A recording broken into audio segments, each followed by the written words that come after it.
Okay, so welcome everybody to today's episode. I am so thrilled to be here with Lisa Crawford, the amazing, talented Lisa Crawford from Crawford Master Stylists. And again, we're talking about my dead dragon and how we woke up and realized like, oh my goodness, no one is coming in to save me. I need to be the heroine of my own life. And so, Lisa, really excited to have this conversation with you, to hear about your journey, your process, your story. And I'm wondering if you can start us off by giving people kind of a bit of a backstory, like who are you? What's your superhero origin story? How did you get to where you are today? Sure. Well, first of all, thank you for having me. And I'm very honored by this, Kathrine. So thank you. I grew up in a town, Peterborough, Ontario. I was the youngest of 5 kids. Very competitive household, very sports driven. So I think that's where kind of my competitive nature does come from.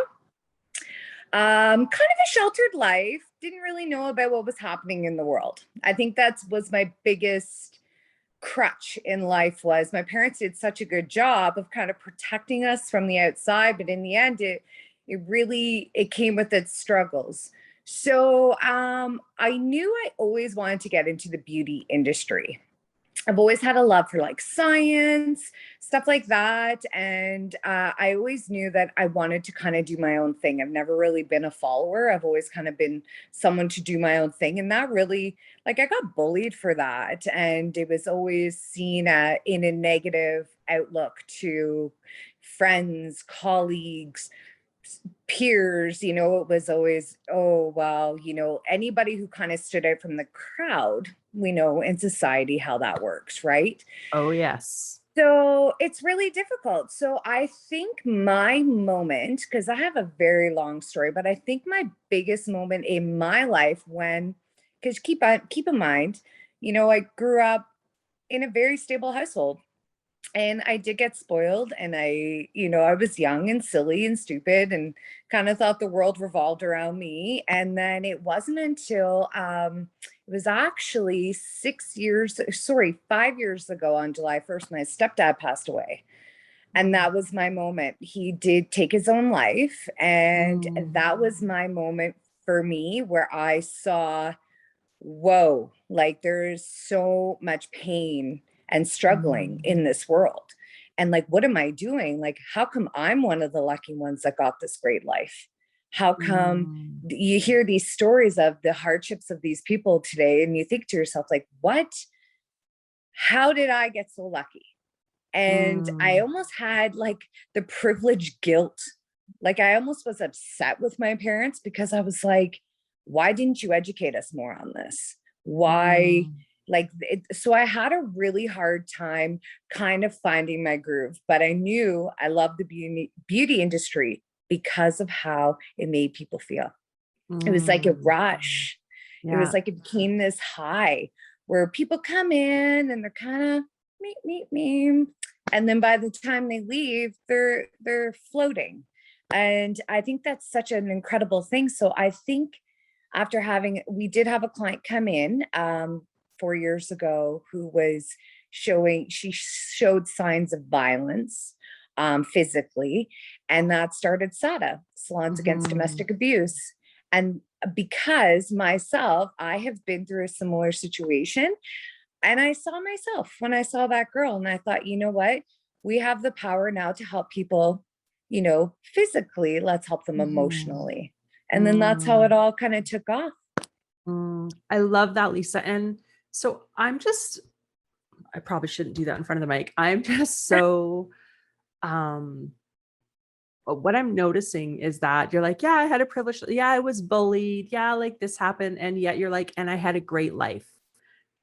Right. And I had a great life. Yeah. And I love that with life, there's all that happens, right? We've got the good, we've got the bad. And within all of that, we get to choose what to focus on. And so for you, it's like, okay, like I'm really focusing on and recognizing, I'm not dismissing the bad because it's a fact, but I'm really going to focus on this, right? I'm going to use this to build me up and become the woman that I am. Oh, thank you. You know what though? But it comes with its struggles. Like, And it's not always easy. I think meditation and yoga and age all help tremendously. I look back to like my stepdaughter 17 and the silly things that they worry about. And I'm like, dude, like, what are you doing? And then I'm like, oh, right. I was 17 at one time. And it's funny how I'm also very grateful, Kathrine, because I was raised by a mom who was very much, she always said to me, she's like, yeah, some people marry these rich men and want this comfortable life. That's fine. She's like, but you do it yourself. And she said, you want this life, you bust your ass off for it. And I will never forget sitting at my kitchen table, all of us girls, sitting around with my mom, who had 2 jobs as a nurse and got her nursing degree when I was 5 years old. I'm the youngest of 5 kids. Wow. And her saying that to me, just saying, yeah, you want something in life, you get it. You're responsible for that, not anybody else. So when I went through hardships, it was funny. I think I'm kind of an old soul. I just kind of knew it would pass. And I didn't really get too beat up about it, if I'm being totally honest. When I was younger, for sure. But as I got older, no, stuff like that doesn't really bug me as much at all. I just kind of keep my eye on the prize and keep pushing. I love that your mom, right? You see your mom who's busting her ass, five kids, and she tells you, if you want it, you need to do it. So it sounds like you got that message from a pretty early age that you need to be the heroine of your own life. You're the one. She was like, she believes in fate, but she also believes that we create our own fate. Yeah. Yep.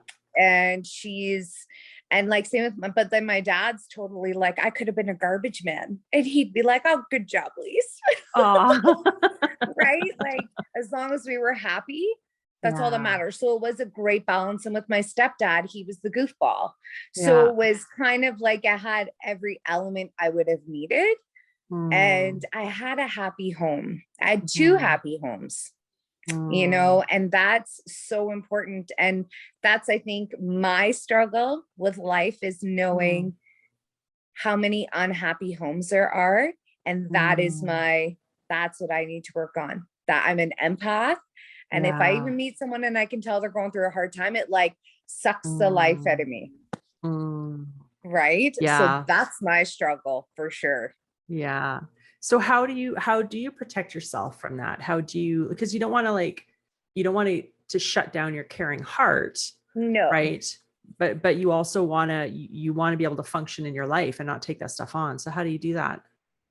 My big thing, honestly, I think that helps is I have Heather Boonstra. Yeah. My good friend, Heather Boonstra. I always talk to her about it. I talk to friends about it. And I have an awesome husband who is like, Lisa, please. And I'm like, you're right. I'm feeling too many emotions right now. And he's such a phenomenal balance to kind of bring me back down to ground zero. So I'd have to say having just that outlet of family and friends and yoga. I'm very spiritual, finding my center, breathing. That is what has saved me for sure. Yeah, that support network is so important, right? And I think we can really feel isolated without it, and we can get kind of caught in the spiral of whatever it is that we're navigating. And so having those people who, first of all, we can debrief with and we can kind of vent to, and we need to, but they can also help us have that bigger perspective and maybe kind of pull us out when we're, yeah. Oh, yeah. Absolutely. And I think everybody needs that. But I also believe that you need to have, I was given those tools at a young age. Yeah. Where so many aren't. I think that's one of the biggest issues to date is that a lot of our youth are not being taught problem solving. It's very upsetting to me because I've seen it with my own kids where they're like, mom. And you're like, dude, like, you got to figure this out here. Right. But that's taught. Yeah. Whereas so many are not. Like, if I had a nickel for every time I heard somebody say about someone in a crisis situation with domestic violence, they're like, well, why don't you just leave? And it's like, That's like telling a drug addict, just stop doing drugs. Like it's Mhm. not that simple, and we need to educate Yeah. ourselves. We need to be Yeah. educated, Yeah. So right? what would that education look like? Well, we actually do cut it out. So for Mhm. domestic violence, we actually have put our blood, sweat, and tears into cut it out, and it's a education seminar for salon professionals. Actually, any profession can use it Mm. that's in close quarters with their client or guest or customer. And it's all about finding the signs of violence and how to Mm. approach it correctly. And then it's Okay. really fantastic because then it comes with so many different other sources of education through Families First with Mhm. counselors. And now we have, you can apply for free counseling at Mm. Families First Society right now Okay. through, I believe it's the Heartland. It's through the Heartland. It's Okay. fantastic. There is a bit of a So, wait list. okay. So for our listeners, we'll put that in the show notes for you. Okay, great. Yeah. Yeah, no, Yeah. so it's really I think everybody needs knowledge. We're never too old to keep educating ourselves. Mhm. Unfortunately, you become educated with something until it happens in your own backyard. That's kind Mhm. of human Yep. nature. And I Yep. really would like to break that pattern, break Yeah. that wheel. So particularly in the area of domestic violence, I'm hearing. Yes, that's kind of Yeah. my niche. That's kind of Yeah. my thing where I'm kind of passionate about anything I do, but that subject really gets me because Mm. it's becoming almost normal that Mm. there's so many people who have been affected by it and they just kind of carry on with their life like it's no big deal, and they just dated some um Mm. or lived with, or the list goes on, Yeah. that it's just kind of like no big deal. And it's like, but it really is a big deal. Do you think is it becoming like normal, or is it more that people are speaking about it?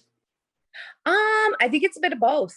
I've been Yeah. asked this before. I think it's a bit of both. I think it's increasingly common, but we are having more people speak out, which is awesome, Mhm. Mhm. which is absolutely fantastic. So the two kind of work side by side, unfortunately. And COVID definitely made things worse Yeah, the stress. globally. Yeah. Globally. And people, women primarily not being able to get out of the house. And Like children. literally being trapped Yeah. there. Yeah. Yeah. Yes, absolutely. So that's why with domestic violence, I find it so important to try to find ways to make those barriers a little bit Mm. easier to maneuver through. So with SADA, we have the funding. So then that Mhm. eliminates some of the financial stress, right? Because a Mm. lot of Mhm. them are controlled in every aspect of their life. Yeah. So there is no money. There is no Yeah. way to get out. So SADA really creates a way to get out, but then go to the next step. And then the next step after that, which is all through the violence prevention program with Families First. And so SADA, so just kind of walk me through the process here. So if someone is listening, or, down the road listening to this recording, to the podcast, and they're like, "Hey, I have a friend, or maybe that's me that's experienced that." What are the steps that they would take? What are the kind of step-by-step processes that they would go through, and what could they expect at every point in that process? Okay, so the first step is, well, you can call the police, Mhm. or if you don't feel that you want to call the police because you fear for your safety, you can call Jody Heidinger of the Okay. Families First Society in Fort Saskatchewan. She's the violence prevention coordinator. Okay. And And then, so if people are listening, they're not in Fort Saskatchewan, because we will have listeners kind of all over Canada, the US. So people who are mhm, not in Fort Saskatchewan, then it would be connecting with either the police or a community agency in their that's right. location. Yeah. Okay. That's right. Yeah. Sadly, it's only in Fort Saskatchewan right now, but my dream, national. It will go Yeah. national. And then that will be my job. Right? And That's so it my dream. is. And so it That's is. gonna And be my so dream. So they would, okay, so they could either go to the police, go to in Fort Saskatchewan Families First Society, and talk to Jody. And again, Yes. if it's years down the road, someone's listening to this recording, Families First, if Jody's there or not there, And then once they connect with families first, then what happens? So then they have to fill out, it's almost like an application Mm-hmm. and what they need the funding for. And they kind of go through a whole, it's almost like you're filling out a loan application, Kathrine. Mm-hmm. And so, because they want to make sure that it's going to the people who need it, right? Yeah. And then once that gets approved, then they can help them with their funding. But then after that, they also meet with other colleagues throughout Families First who help them with, do they have an exit plan? Are the children safe? There's so many different layers to this. And the coolest thing about Families First is they kind of have somebody for everything, which awesome. is a blessing, right? Yeah. So after you receive funding, then they do a lot of follow-up and make sure you're safe. Do you have a safety plan? Safety plan is huge. And then I know a lot of victim services within Fort Saskatchewan helps out a lot with that also. With safety planning, do you have an exit strategy? Do you have, and like just making sure that you have somebody to talk to, that you have somewhere safe to go. Yeah. So those are kind of the key components that I can disclose. Yeah. And so then, most RCMP or police stations would have a victim services component. They do. So again, if someone's listening and they're not in Fort Saskatchewan, their police station, lots of larger organizations cities or communities have like sexual assault centers, transition houses, those types of resources where people can, at the very least, get more information about what's available to them.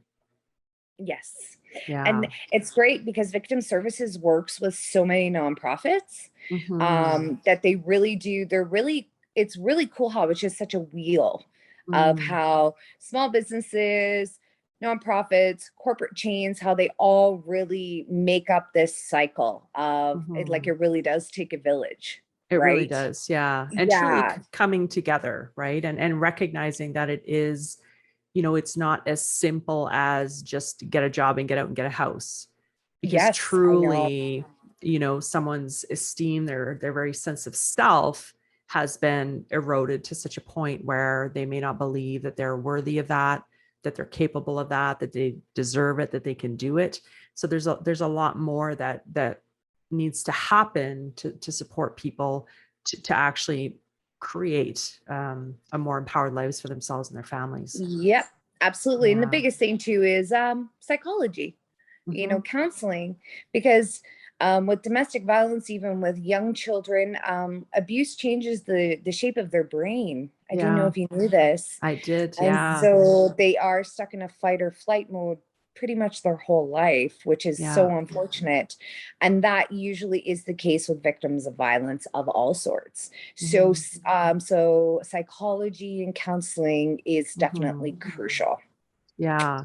And you probably don't know this about me, but I actually worked in the field of sexual violence for like 9 or 10 years.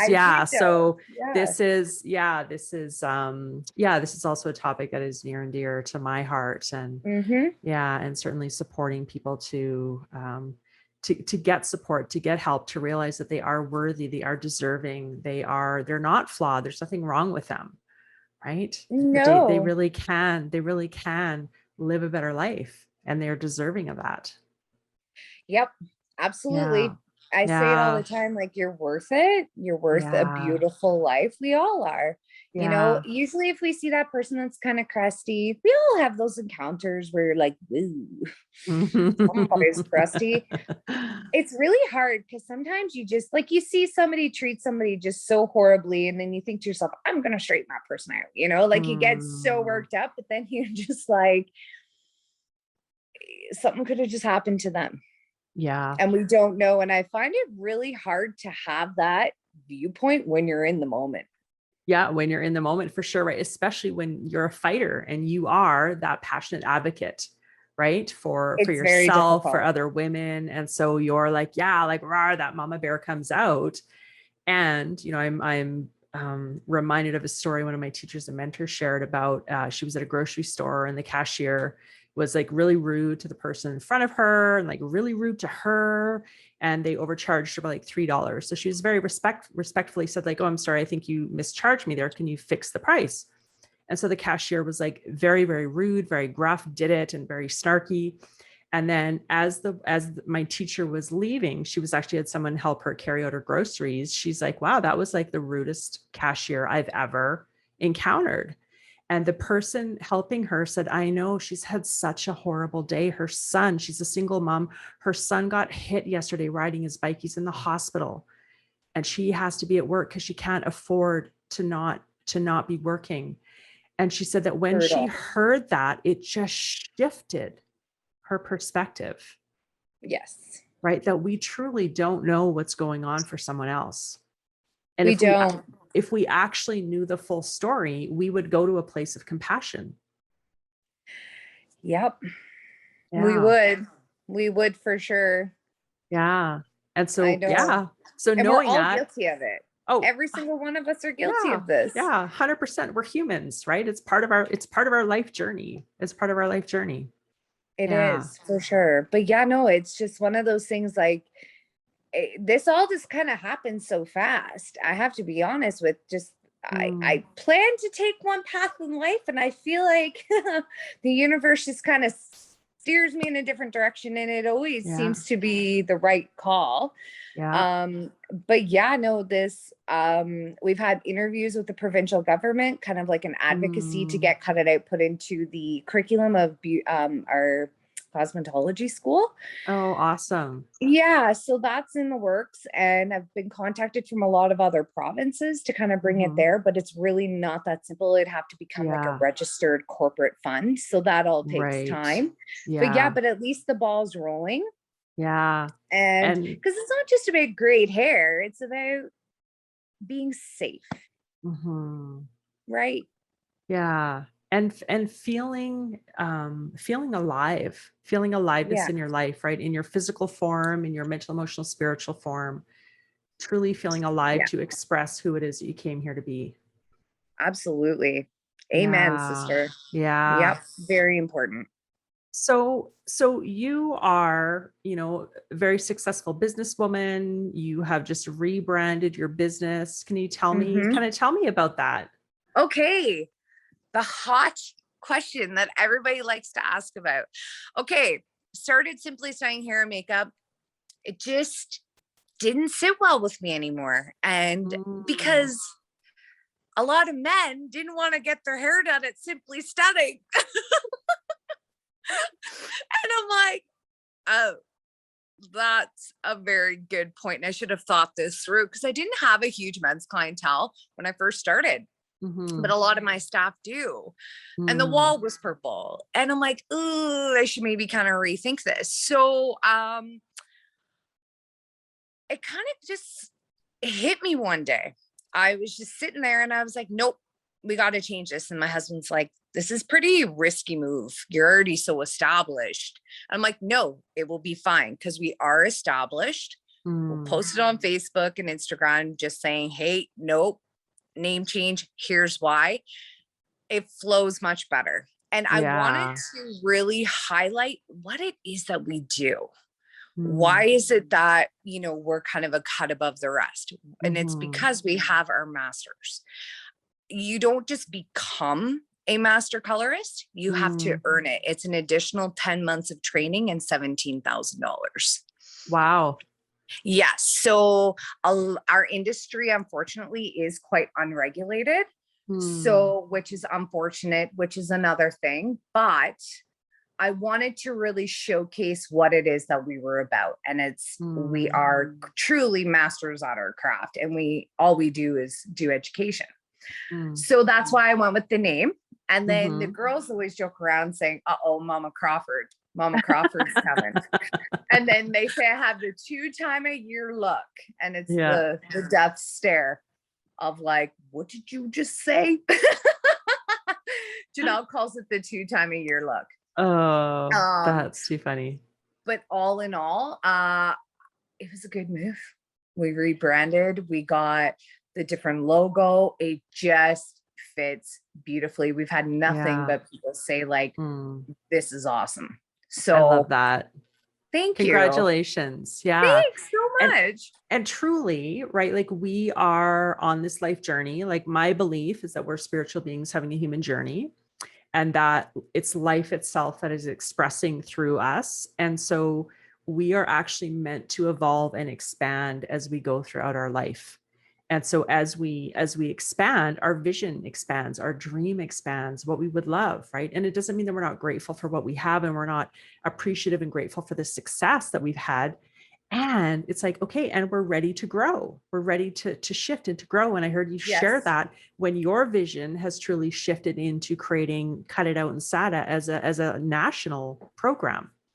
Yeah. Who would have thunk it? My dad said, Lisa, with the way you were as a kid, if somebody had told me you'd turn out like this, I'd tell them I'd be a damn astronaut. I'm like, thanks, Dad. But it's funny how one life experience. Yeah. Losing my stepdad was that moment for me. That was that moment for me where I was like, whoa, this is so bad. And people are hurting. So it was that wake, and because you talked about that you had a pretty protected childhood, great life. And that was that moment where you're like, oh, life is not everybody has had this same great life that I've had. Yeah. Yeah. Oh yeah. Like, yeah, it blew me away. It blew me away. And then I had such weird stuff happen afterwards too. Like I had an auntie and a grandmother that passed away. And it's different how that's so much more peaceful. Right. And you miss them and you love them and you get to say goodbye. But when someone takes their own life, it leaves you with a much different feeling. It leaves you with this feeling of like, whoa, you start to blame yourself because I was a terrible teenager with him. So I'm like, oh no, right? Like you get all those emotions, but spoke to a therapist for years about it. And I'm so happy I did because I can speak about this now, right? And it's something that it was really difficult to go through, but that was for sure my moment where I saw there's a lot of pain in this world. And even just a nice conversation or even just going up to someone, hey, how are you? They'll never forget that feeling. You know, if someone's having a rough day and you just go up and say, hey, how's it going? How's your day today? And trust me, that is not every day for me. Some days I'm like, get in the vehicle. Like, let's be real. But you can tell those people who are struggling, like to a degree. I can feel it anyways. Maybe it's because I'm an empath where I'm just being kind can change their whole day. Yeah. It's such a simple thing, right? Such a simple thing. And I think it's so important to know too, that we all struggle at times. We all struggle at times. And, you know, I think there's so much out there on social media and on highlight reels and everybody's posting their best day ever. Their, you know, the perfect hair, the perfect vacation. You're seeing the highlight reel. You're not seeing what happened leading up to that moment. People aren't posting their breakdowns. Most people aren't posting. What did Alanis Morissette call that? A transparent dangling carrot. Oh, and it was she calls it like how it's always that thing that you want to obtain, but then when you get it, you're never satisfied with it. And you have to keep going and going. And it's like, you have to learn gratitude. Yeah. Right. If I died tomorrow, I'd be a happy camper. You know, yes, I have goals, but it keeps me busy. and truly, when you're looking to something outside of yourself to give you a sense of identity and happiness, it's never going to happen. Never. Right. So absolutely, goals are important. Having a vision is important. Moving in a direction is important, but it's having that alignment with your true calling and purpose in life. Right. So that it is fully integrated and that you're actually enjoying and loving and living your life while you live it. You're not waiting for that thing outside of you to shift or change. Right. Yeah. And then when you get it, you're like, oh, well, that was, I kind of bought great. I bought a line there. I thought I was going to have my happily ever after and didn't work out. How many times have you experienced that in your life? Right. I have. Yeah, absolutely. Ooh, more than I'd like to admit. Yeah. And that was really truly my inspiration for the podcast is, what do you do with a dead dragon? And it's this idea that you're waiting for either this prince or princess charming. And really that's just a metaphor, right? The job, the house, the career, the, you know, the perfect body, the whatever it is, you're waiting for this thing to come to your life. And when you get it, you're going to have that happily ever after. No. And you've either been waiting so long that the dragon guarding you has died. So like literally, what do you do with a dead dragon? Like, oh crap, I've been waiting for this thing outside of me to give me my happiness. It's never going to show up. Or you get that thing and it's empty. It's empty Well because put. it's not You are right. very It's, smart, my friend. oh, well, thank you. I'm like, I could Thank talk to you. you for hours. I'm like, oh Yeah. yeah. Yeah. And Yeah. really truly, how do we recognize, right? So first of all, I think know that most people have had some of that going on in their life. Most Yes. people. Because I think so often when we realize that, we can feel shameful. We can be embarrassed. We can be like, oh my God, like what was I thinking? Right? We can beat Yeah. ourselves up, and it just continues that kind of pattern of being down on ourselves. But to realize that it's part of the human journey, it's part of that struggle. So how do you become the hero of your own journey? How do you tune in to what is truly important to you in life? I find my kids are a great lesson.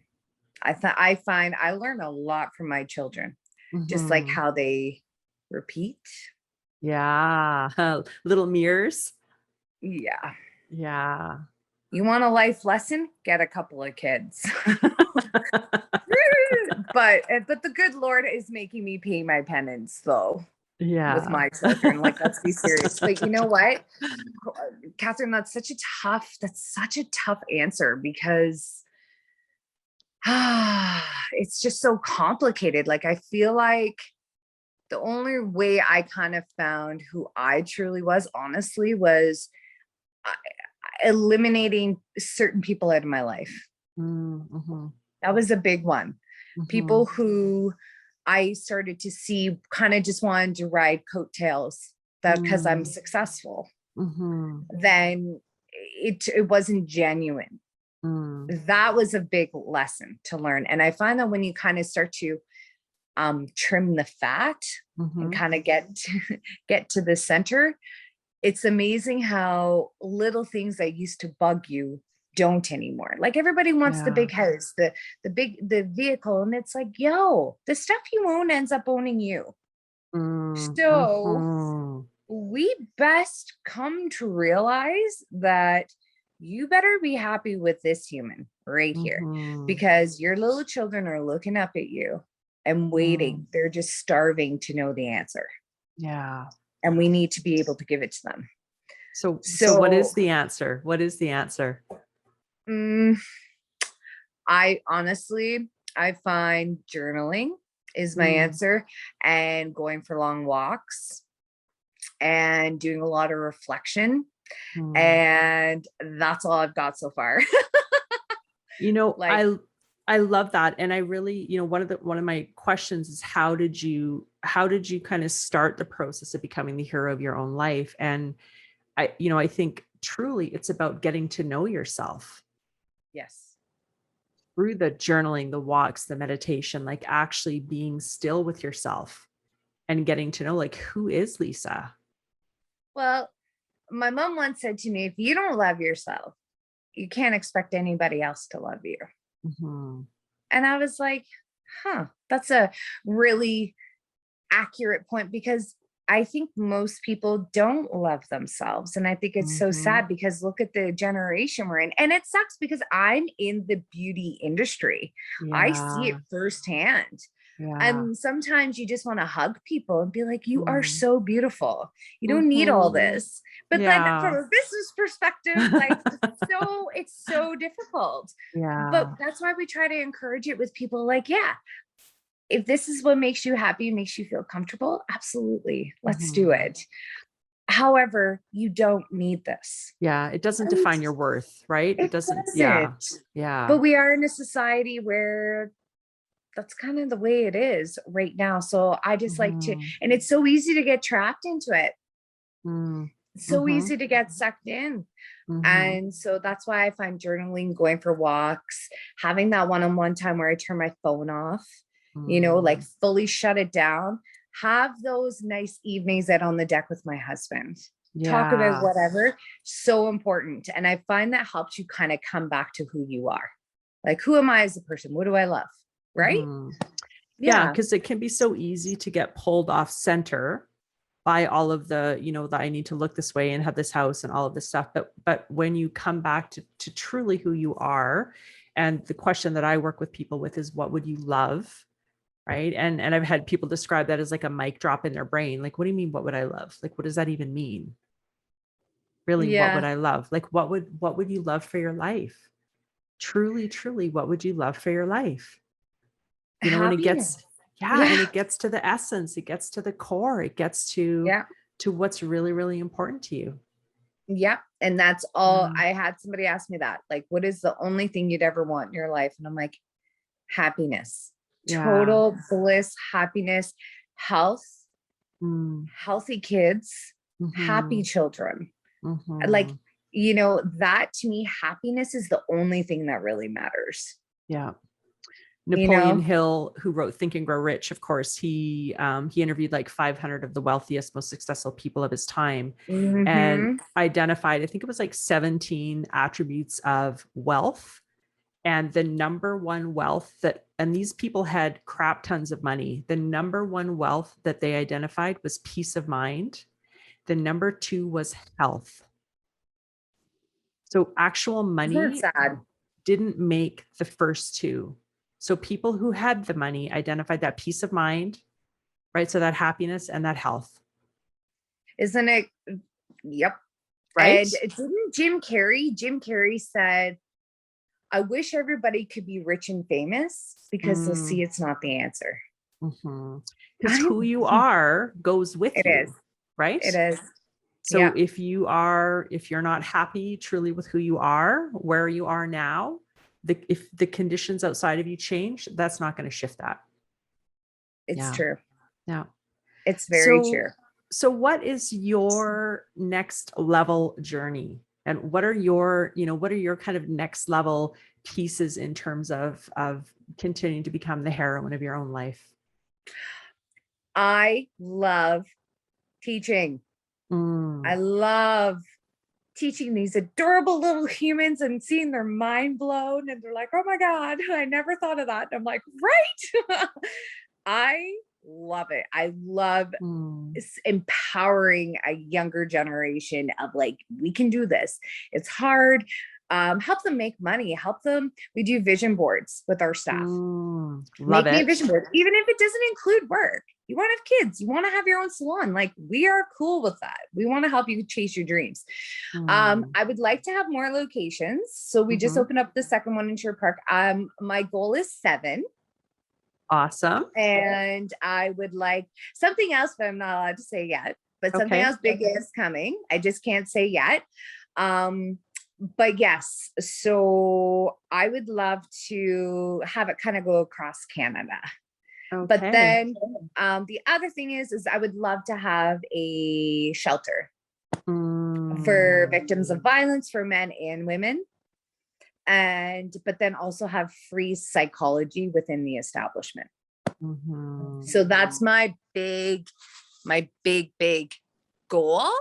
If I don't achieve it, I tried, but I also don't make myself sick about it either. That's another thing I've learned with goals is I'm so incredibly competitive that sometimes I'm like, whoa, you don't need to win everything. You don't need. And that was a big life lesson too, that you can't win it all. Maybe step back and just enjoy the experience. Don't be so competitive. In the business world, definitely competitive. But I think a lot of business owners are. Quite a few are, but I find too that I'm very content. I'm content. I have a rock solid team. We have a great following. We do well. And we'll just kind of see where the next road takes us. Yeah. And aligning and trusting with the universe, right? Absolutely. Yeah. Yeah. Right. So Yeah. any, before we kind of finish up here, any bits of advice that you would give your younger self or someone listening to this who really truly wants to step into their own power in creating their life? Yes. If you're going through something that's traumatic or awful right now, it gets better and it's Mm. teaching. Yeah. Is the big piece of advice I'd give my younger self or to anyone listening. You need to trust in yourself Yeah. and don't give up. Don't give up. Drink water, say your prayers, go for a walk. All the Yeah, water. drink your water, say your prayers, go Yeah. for a walk, and it's amazing. And if you're not religious, that is fine. Even Mhm. just do a little journaling or something, Mm. because it always gets better. It Yeah. always does. Yeah. Every adversity, every challenge has the seed of an equivalent or greater benefit for us. It There's does. there's It's a always teaching. something there for us, always, if we're open to it. Yeah. Uh-huh. I love that. Absolutely. Yeah. But Okay, and that's so great. so where can people find you? So on social, you're on Instagram, Facebook, website. Is there anything Yeah. you'd want to kind So of direct people to? sure, you can check out our Instagram, and it's at crawford.m as in master .s as in stylus. And then our company website is www.crawfordmasterstylist.ca. Facebook Awesome. is Crawford Master Stylists. Okay. And I'll link all those in the show Oh, notes as thank you. well. Yeah. So people can go on there and find you. So yeah, thank you so much. Thank And for those of you. you listening, like, subscribe, all the podcast things that you do. That would be great. And I'll look Awesome. forward to connecting with you again.